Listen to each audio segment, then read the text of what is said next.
there, welcome to the Washington Glass School, just outside of Washington, D.C. I'm Michael Janis. I'm Tim Tate. We're going to take you on a very short video tour of our studio and show you what we're working on and how our studio is set up. Come on in.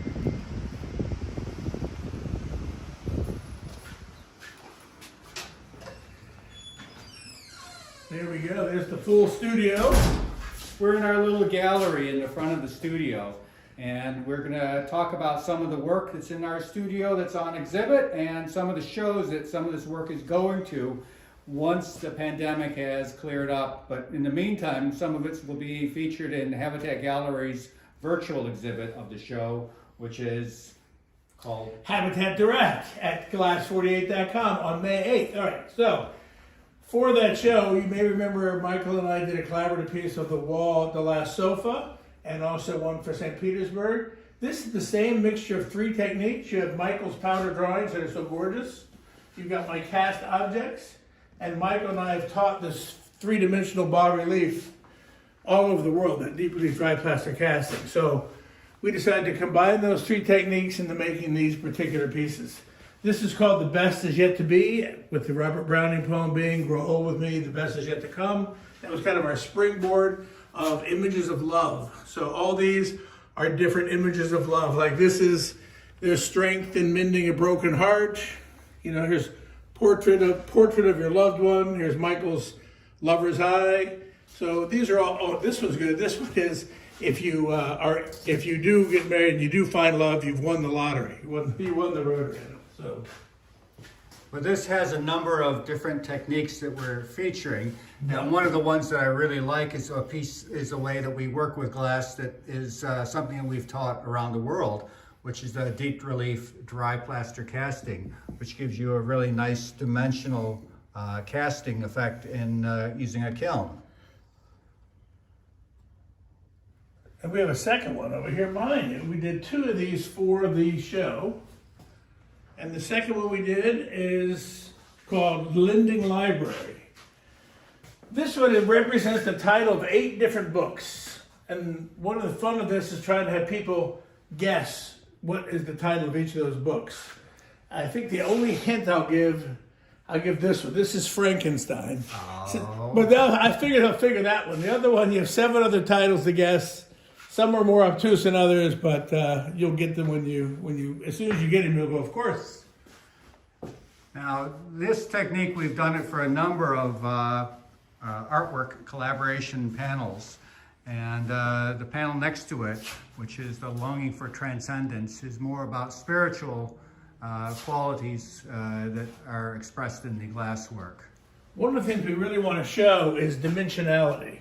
You see how the light refracts through this. Every piece is built up in layers. It's sort of like almost a collage. So all these molds were designed to make sure there was all this texture to it.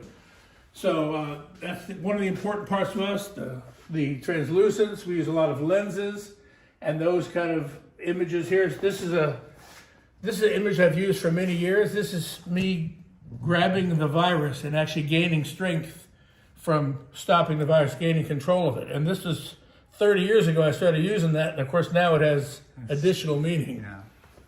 It's a really nice piece, and the color is spectacular. I don't think that the cell phone camera I'm using is giving it justice. But it really is a strong piece with texture, and it exploits the qualities that are in glass with the translucency and the tactile nature of it. And a lot of these pieces, it's just something you want to touch and really feel and say that there is something that is not fragile and delicate about it, but actually a robustness to the piece. There you go. There is a collaborative piece that you're working on right now with Lucy Lyon. Yeah. That's right next to here. So you may remember that Lucy Lyon and I did one for Sofa Chicago this last time, which was a gentleman coming out of a doorway. Now this is the woman version of that, with her dog, of course. On this one, we titled this Josephine. And the reason we titled Josephine is that is the wife of Edward Hopper.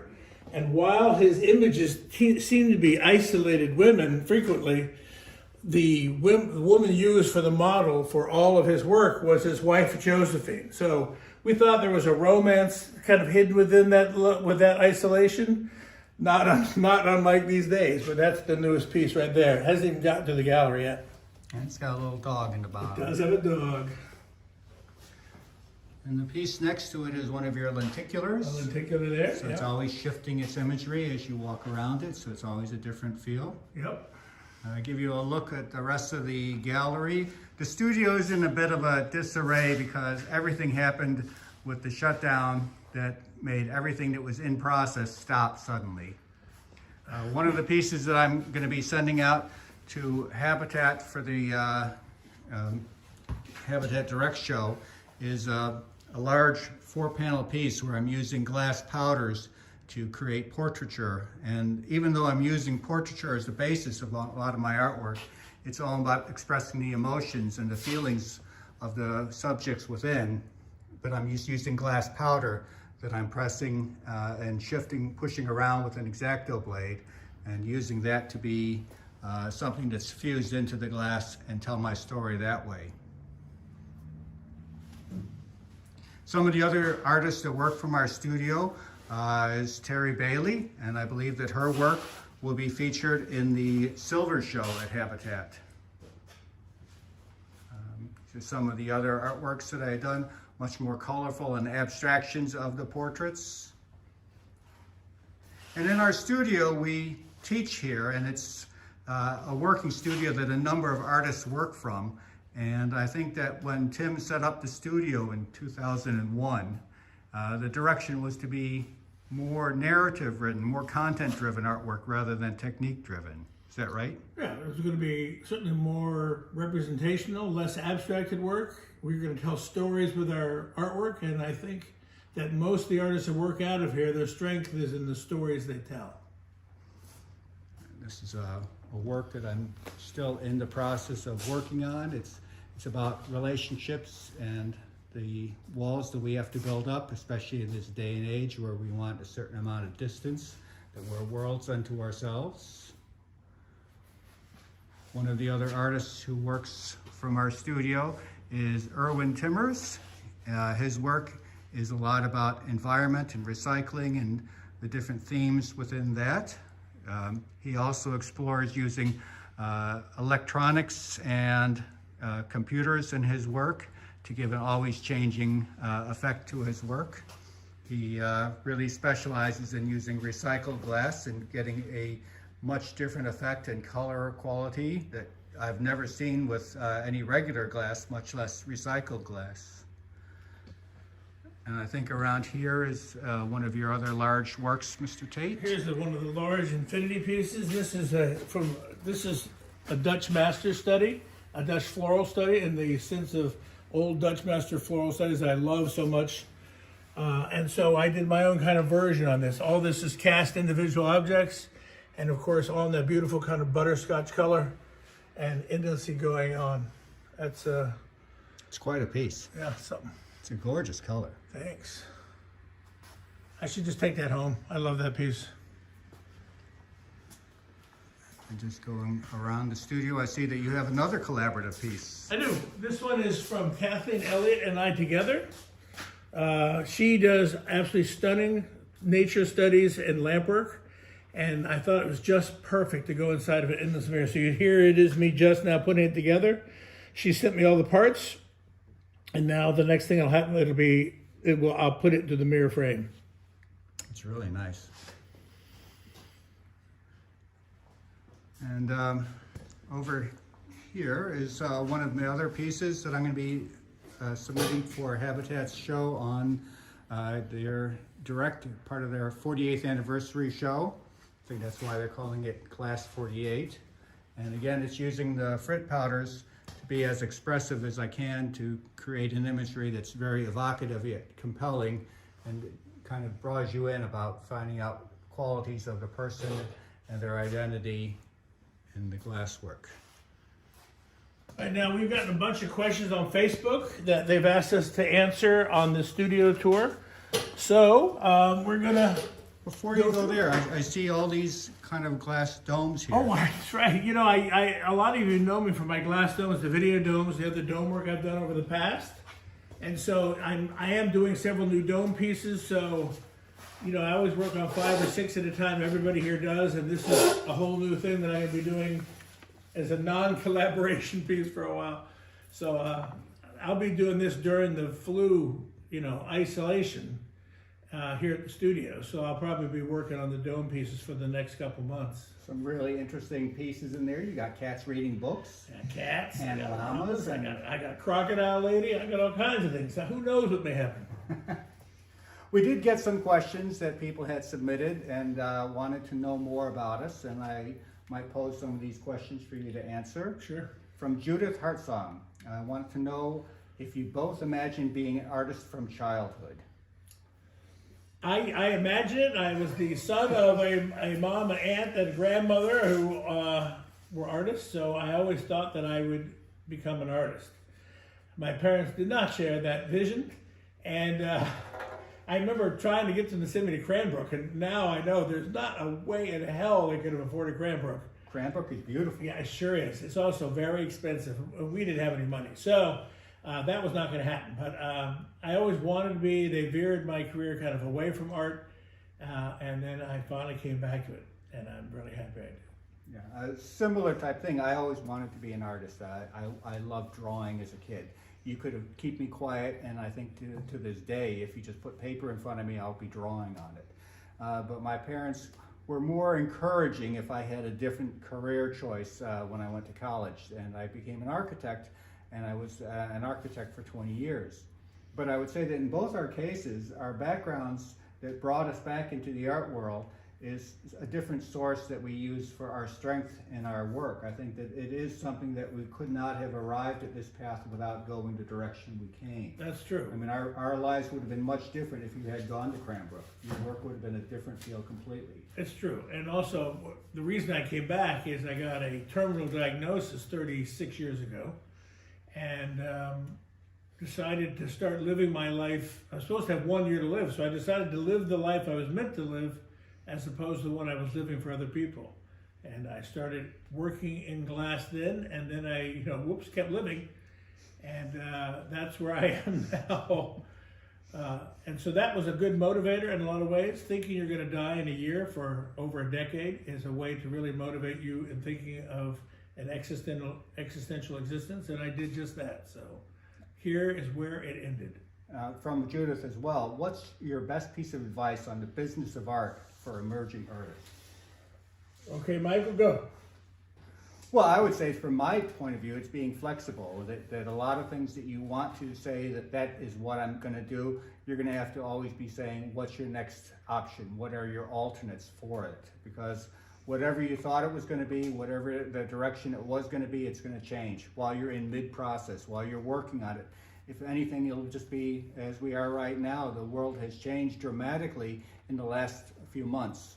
So whatever I've been working on, I have to be able to flexible to say what are alternates on ways to present it, on ways to think about the artwork, and on ways to talk about the artwork, and how I'm working with it. Where I once had endless resources of a studio, I now have limited resources because we can only get in what we can get in.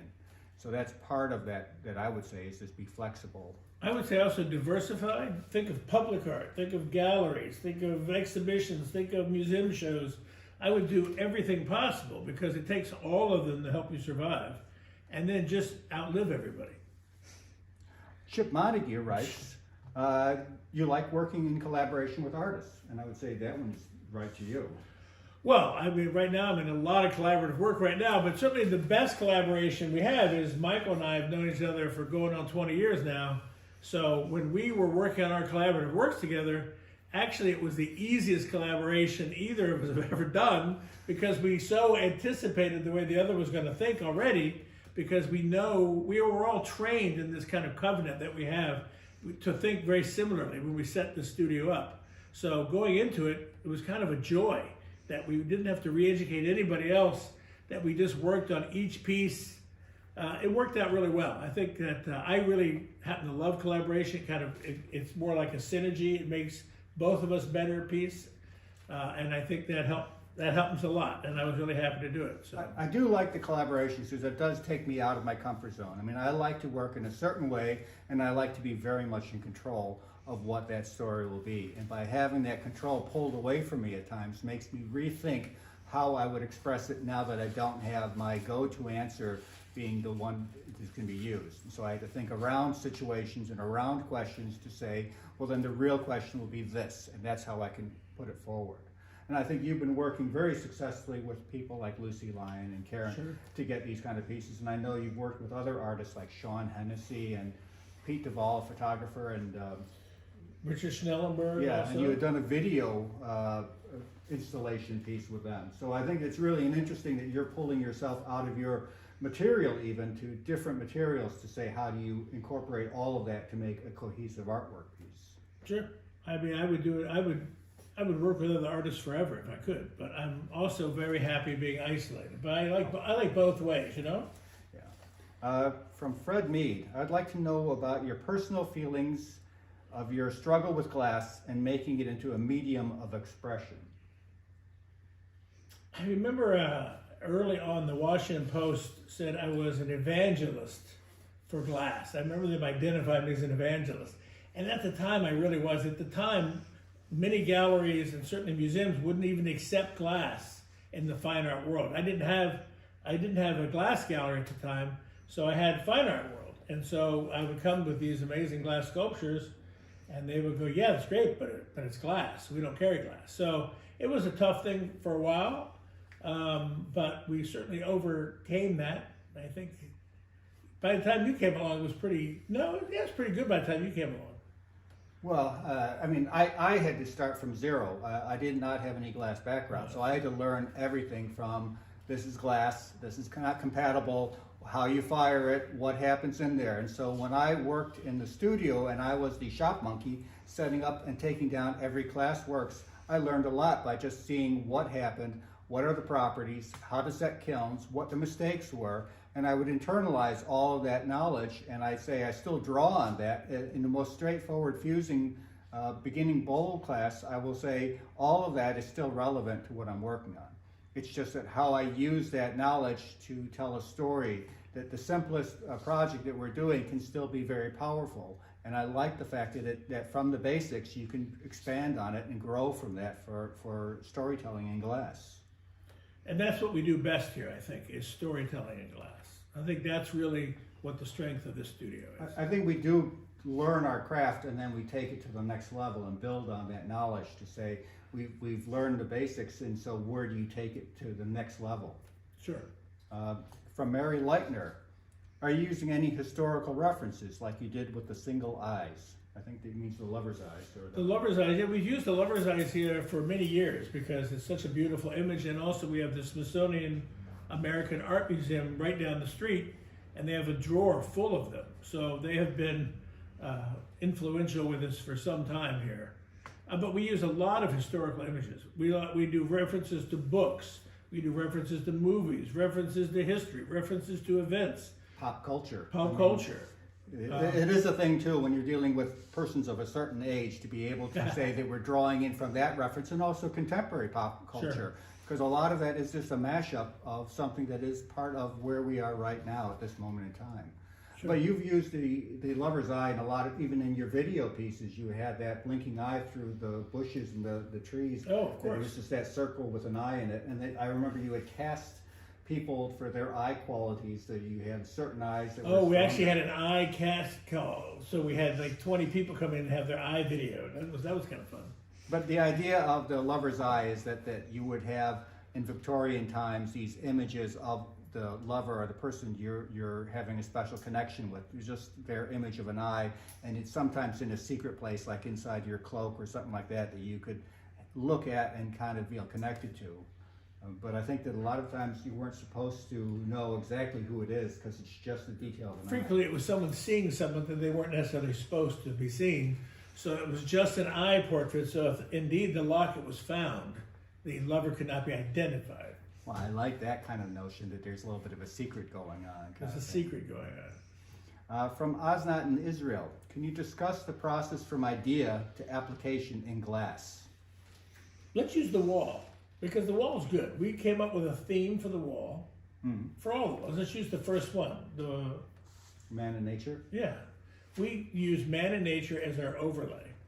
And then we had 56 separate tiles that we had to come up with that we would both agree on, represented man and nature in some way. Yeah. And we wanted a certain number to be Michael's drawings, a certain number to be my castings, and a certain number to be the overlay of deep relief dry plaster casting, so that no one technique overwhelmed it. And then we would do that. The second wall, we had another 56. We've had, at this point, we've had about 200 different ways of casting these tiles for different meanings. And I don't think we're going to run out. I think we're pretty, I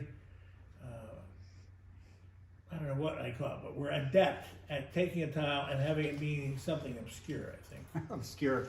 Yeah. But I would say that a little bit on that topic that you're bringing, and a lot of times for the tiles or the concepts, I would have a set idea saying, this is what I want to do, and I'm going to tell it this way. I want it to be a boat on water, and I'm going to show it this way, because I like that kind of nature. It's very meaningful in terms of being alone on a boat. Sure. So how I present it is going to be something that in my mind I'm very set on. It'll be this way. And even though Tim will be saying, why aren't you trying it this way? I'm going to be just so dead set, because I am stubborn, and I will just say, how do I find it and make it that tile?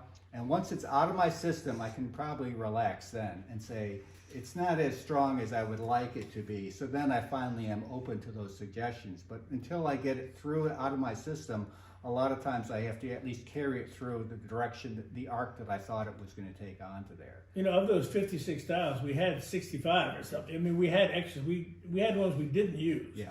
After we made them, we realized they didn't really show the point we were trying to make as well as we'd hoped. Yeah, and we remade a couple of them to say this is how we want it. And even of those, we remade them again because it wasn't quite the story we wanted it to be. And it was kind of a nice thing. There is a challenge in the collaborative piece where you're dealing with essence of times and aspects of what kilns are available and how it's being shown. And so there is a thing to collaboration too, to start saying, where does it fit for both people to be happy with it? Unfortunately, we were in great agreement through most of this whole process, which was actually a lot of fun to do. Yeah, and different than our regular work life too. Very different. And that was probably why it was pleasant, because it was so different than our regular work, so we never thought of anything because no one had ownership of it. It was a group ownership. I will say that from the beginning of that concept of man and nature until it hung at Habitat was 3 months. Yeah. I mean, that was, it might seem like it was short, but there was a long time in making work and each one is an finishing artwork the piece pieces. by itself. Yeah. I mean, each one was a separate story that then had to go along with the other stories. I mean, it's like you're looking at a compilation of short stories into one novel and then saying, do they all work? It was like a 56 chapter novel is what it was. And you did start saying this one first, no, that one first, and what is the center tile? All of those are things that we thought through, even in the pieces that we're doing for the Habitat show of Direct. I mean, some of those are as to what is the hierarchy of where you see it. And on a circle, it's a little bit different because there is no, in a sense, top, but there isn't a presentation of how it's hung in the gallery as to what is the first tile that we start the story on. Next question. From Bob Tapp, what's it like to work with a large gallery like Habitat Galleries in Detroit? I'm going to turn to you on that one. You know, I've had small galleries and large galleries, but I would say a gallery like Habitat, especially if they're really behind you in your work, which Habitat is for us, and I'm really happy to be supported by them. They have the resources to really help you with your career dramatically. So I would say you can't do better than that, actually. I think for me, it was a good collaboration. You've been with Habitat for a number of years. Long time. Yeah. And I felt from the beginning that it was the right gallery for me. And I think it probably, well, and I have other galleries too, but I happen to love the Habitat one. It's the only glass gallery I have. I mean, to me, it is an important thing that galleries and the artists, there is a very close and intense relationship. That if it's a good relationship, both people are getting the most out of it, both the gallery and the artist. It is a thing that both people have to work on it, and you do have to follow up and never take anyone for granted, either direction. So this video that you're seeing now that we're posting on YouTube will be shown with many other videos of artists from Habitat who are going to take you on the gallery studio tours for them, and it's going to be under the Habitat Direct show, and it'll be at glass48.com, and it's going to, the video of all the studio tours, or of the show at least, will be released on May 8th, and also a link to all the artist studio tours. So all that's coming up there. That should be pretty exciting. And in this world today, they're not going to have their regular show come to it. It's going to be a video show and a walkthrough of the studio. So you'll see how that'll play out. Yeah, I think they also are having bits about from the collectors and the clients and the relationships with the clients. And I'm going to give all that information below. It'll be, I'm going to have that in the YouTube information on the page. That's what they've asked all the artists to tell stories about working with some of the collectors, and some really nice stories about how the interaction occurred. So that'll be nice too. And I think they're also doing, as you had said, the Habitat Silver show, which is where artists were asked to say, name another artist who's an up-and-coming or an emerging artist that should be featured and be seen as well. So these are established artists who are saying this is what the next 10 years is going to bring.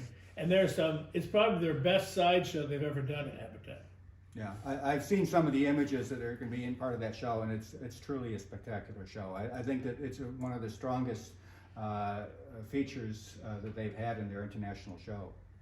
I would say that's true. Okay, well, hope you can meet up with us at some point in the future. We'd love to actually get to know the people seeing this video. It's a strange thing to be talking in our studio to outside, but if the world does change and we are able to get back and have social distance closer together, we'd love to have you come by and say hi and that you've seen our video. Send us a Facebook message, text us, we'll be good. An email, we're good with however you want to say hi. Old school ways are good as well. Okay, Thank you so much, guys. Bye-bye.